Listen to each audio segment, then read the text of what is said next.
Poznáte rozprávku o červenej čiapočke? Možno áno, táto však bude iná.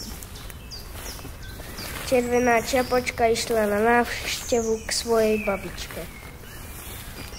V lese na ňu striehol vlk. A pomaly ju sledoval. Všetci kamaráti sa tešili na teplý čajík. V tom však prišiel vlk. A urobil im piknik.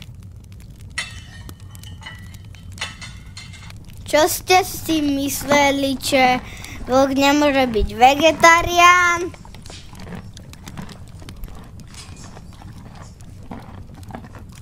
A to je koniec.